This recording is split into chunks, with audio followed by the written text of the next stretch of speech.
on veut vaincre un adversaire dont on a conscience de la puissance, on ne va pas suivre le terrain de sa force. Celui qui parle en langue doit prier intensément en langue ce mois-ci. Tu as suffisamment parlé en français. Tu as suffisamment parlé dans ta langue maternelle. Le moment est venu dans ce mois de mai de rentrer en langue. Le moyen de contournement des interceptions, des communications entre le ciel et la terre, entre un fils de Dieu sur la terre et le Seigneur, c'est parler en langue. Si tu sais parler à Dieu, tu lui dis ce qu'il a envie d'entendre. Oh, il y a un seul qui connaît Dieu, l'Esprit de Dieu qui est en lui. Il te reste à faire quoi? À bombarder en langue. Oui, j'ai dit bombarder. Fais monter en langue. C'est un moment où on décide de sacrifier quelques heures de sommeil pour plus prier, pour plus lire la Bible, pour plus adorer. Quand tu commences à te lasser, même venir à l'église t'énerve, jeûner t'énerve, lire la Bible t'énerve. Tu sais même pas pourquoi t'es fâché, mais t'es fâché. C'est comme ça que le diable prépare le terrain pour t'assoupir. Une des choses que le diable va attaquer dans votre foyer, dans ta carrière, à l'église, c'est la vigueur.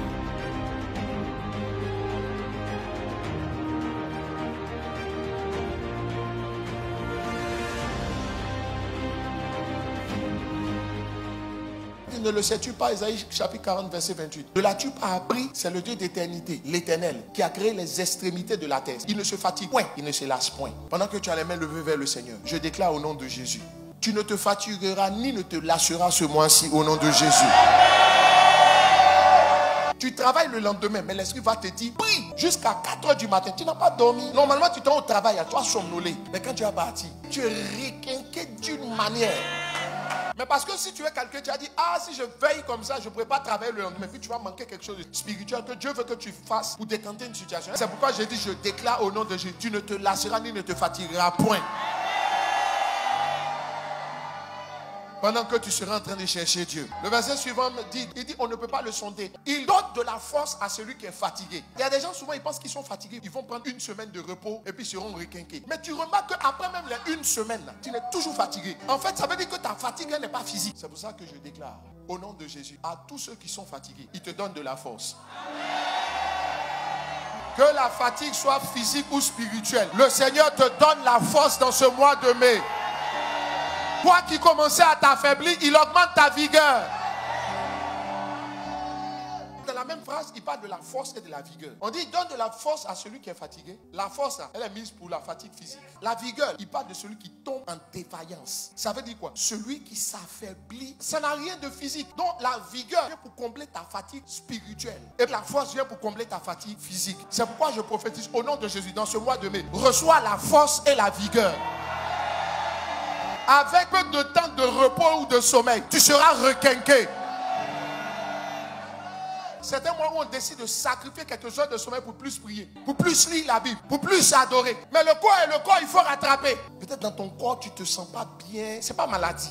Ton corps est lourd, tu es devenu lourd physiquement. Tu as l'impression qu'il faut que tu ailles dormir. Frère, il faut qu'on sacrifie quelques heures de sommeil. Parce que l'ennemi de la prière, c'est le sommeil. Or, le sommeil est réparateur pour le corps. On fait comment? On va sacrifier le sommeil, il va nous donner la force. Je déclare au nom de Jésus, il donne la force à celui qui est fatigué.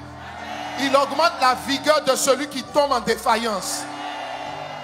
Il dit les adolescents se fatiguent et se lassent. Ça veut dire que selon Dieu, fatigué et puis lassé, c'est pas pareil. La fatigue, elle est physique. Quand on dit quelque chose te lasse, ça veut dire ça commence à t'énerver. Tu commences à t'ennuyer. Ça n'a rien de physique, c'est intérieur. Toi qui étais en train de te lasser, je prophétise au nom de Jésus-Christ de Nazareth, tu ne chancelleras pas. Parce qu'il te donne de la force. Toi qui commençais à te lasser, il te donne de la vigueur. Quand tu commences à te lasser, même venir à l'église t'énerve, jeûner t'énerve, lire la Bible t'énerve. Tu ne sais même pas pourquoi tu es fâché, mais tu es fâché. C'est comme ça que le diable prépare le terrain pour t'assoupir. Souvent, il met dans la fatigue physique. Il y a des gens qui travaillent tellement dur qu'ils n'ont plus de vie de prière. Parce qu'ils disent qu'ils doivent se reposer. Reçois la force au nom de Jésus. Reçois la vigueur au nom de Jésus. Toute forme de découragement que le diable est en train de créer en toi, toute forme de lassitude, la lassitude est spirituelle, donc elle est au niveau de l'âme et de l'esprit. La fatigue est du corps. Le remède contre la fatigue, c'est la force. Le remède contre la lassitude, c'est la vigueur. Au nom de Jésus, reçois la vigueur. La lassitude peut venir même pour un projet ou pour un travail. C'est comme ça que des gens ont changé d'emploi et puis se sont créés des problèmes. C'est comme ça que tu as envie de changer d'église. C'est là que tu te dis, mais est-ce que j'ai marié le bon gars ou la bonne go? La vigueur, là, c'est ce que la Bible appelle le vin nouveau. C'est un amour nouveau. Si la Bible appelait ça vigueur, il ne faut pas l'appeler ça autrement. Vous dites, Seigneur, mets la vigueur dans mon foyer. Quand la vigueur n'est pas là, c'est là où on te trouve tous les défauts. Même les études, souvent un élève a besoin de vigueur. C'est-à-dire une passion nouvelle. C'est ça qu'est la vigueur. Une des choses que le diable va attaquer dans votre foyer, dans ta carrière, à l'église, c'est la vigueur. Dans le nom de Jésus. Reçois la vigueur vigueur par rapport à ta profession. Reçois la vigueur dans ton appel. Au nom de Jésus. Souvent dans votre relation amicale, mais vous avez besoin de la vigueur. Il y a quelqu'un qui c'est ton ami, c'est ton pote. Et puis à un moment donné, votre relation devient froide façon. C'est la vigueur qui manque. La vigueur, c'est la force, c'est la passion, c'est le zèle. Ça touche l'âme et l'esprit. Il dit les adolescents se fatiguent et se lassent. Et les jeunes gens chancellent. Je prophétise, tu ne chancelleras pas ce mois-ci. Chanceler ne veut pas dire tomber. Ça veut dire dandiner. Quand quelqu'un a bu, la chancelle. C'est là que tu vois quelqu'un de stable, il commence à être instable. Je déclare ce mois-ci, le diable n'affaiblira pas ta vigueur. Pour le Seigneur, pour ton conjoint, pour ton travail, pour tes amis, pour les membres de ta famille. Au nom de Jésus. Mais ceux qui se confient en l'Éternel, qu'est-ce qu'ils font? Ils font quoi? Dans le nom de Jésus, que tes forces soient renouvelées. Que tes forces physiques soient renouvelées. Ça veut dire quoi? Le mystère ou la clé pour renouveler ses forces, c'est se confier en l'Éternel. Se confier veut dire s'appuyer. Mais se confier veut dire compter sur. Compter sur n'est pas une action, c'est une foi, c'est une conviction. C'est juste intérieur. Il n'y a pas d'effort à faire. Il y a un regard à changer. Il y a des gens qui comptaient sur le repos pour reprendre des forces. Il y a d'autres qui comptent sur le jeûne pour reprendre de la vigueur. En qui tu as mis ton espoir? Nombre 23, versets 23 à 24. L'enchantement ne peut rien contre Jacob, ni la nation contre Israël. Dans un mois où on doit combattre. Que tous ceux qui te maudissent échouent. La divination ne pourra rien contre toi ce mois-ci. Aucune malédiction, aucun ensorcellement ne marchera contre ton foyer, ton église, ta vie, ta santé, ta carrière, ton travail, tes relations au nom de Jésus. Même si quelqu'un t'emmenait chez le féticheur le plus puissant, ils échoueront ce mois-ci. Et pour le reste de l'année. Balak est allé louer Balaam pour qu'il maudisse le peuple de Dieu. Il y a des gens qui sont loués des sorciers pour te maudire. Ce qui fait que souvent l'adversaire a le dessus sur toi. C'est les sorts, c'est les malédictions, c'est les enchantements. Je déclare au nom de Jésus, aucun enchantement ne détruira ta vie. Aucun enchantement n'empêchera l'enfantement. Aucun lien héréditaire n'empêchera le mariage, la prospérité, l'avancement, la paix dans ton foyer. Ton foyer ne se détruira pas. Ton travail ne se gâtera pas. Ta relation ne s'arrêtera pas. Les sorciers ont déjà lu l'affaire. Ils savent que tu es rentré en relation. Mais ils échouent au nom de Jésus. Ils savent que tu es un nouveau gombo. Mais ils échouent au nom de Jésus.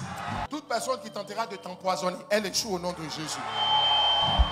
La Bible dit Simon, Simon, Satan t'a réclamé pour te cribler. Tous ceux qui t'ont réclamé pour te cribler, ils échoueront au nom de Jésus. Même Pierre, ils l'ont réclamé. Il marchait avec Jésus, on l'a réclamé. Ça veut dire que n'importe quel chrétien peut être réclamé. Toute réclamation que Satan a posée sur ta vie, je déclare au nom de Jésus. Cela échoue au cours de ce mois et pour le reste de l'année. Qu'est-ce qui a sauvé Pierre? C'est la prière de Jésus. C'est pourquoi ce mois, il faut que tu pries pour ton leader. Pierre était sous la couverture de Jésus. Quand la réclamation est venue, Jésus a dit, Satan t'a réclamé, mais j'ai prié. Or, pour que moi je prie et que je continue de prier, il faut que toi tu pries pour moi. Mais je déclare au nom de Jésus, aucune réclamation ne prospérera contre ta vie. Aucune réclamation satanique, aucune réclamation fétichiste ne prospérera contre ta vie. Au cours de ce mois, jusque dans la fin de l'année, au nom de Jésus. Est-ce que vous savez que c'est la lionne qui chasse pour le lion? Le peuple se lève comme une lionne, mais il se dresse comme un lion. Ça veut dire que le lion en lui, il est frais. Ce mois-ci, tu as fait peur aux gens. La peur a changé de camp ce mois-ci. Les sorciers te regardent et ils ont peur. Les ennemis te regardent et ils ont peur. La lionne, elle ne rate pas sa proie. Ça veut dire que Dieu nous dit, ce mois-ci, ça ne va pas louper. L'objectif sera atteint. La proie sera attrapée. Ce que tu cibles sera à toi. Fixe un objectif seulement, tu vas l'atteindre. Il ne se couche point jusqu'à ce qu'il ait dévoré sa proie. Ça veut dire quoi? Ça ne va pas louper. Je prophétise pour toi, ce mois-ci, tes ennemis sont mal. Le Seigneur te donnera de les dévorer. Quand on dit dévorer, ce n'est pas que tu manges l'homme, tu vas les déchiqueter. Psaume 92, versets 9 à 10. Car voici, tes ennemis périssent. Tous ceux qui font le mal sont dispersés. Je prophétise ce mois demain que tous ceux qui te font du mal soient dispersés. Quand la persécution est venue, que Israël a été dispersé, il n'y a plus d'unité. Ça veut dire l'union sacrée que tes ennemis avaient fait pour te détruire, il va commencer à avoir des fissures. Mon seul, tu es mon seul rédempteur. Sur toi,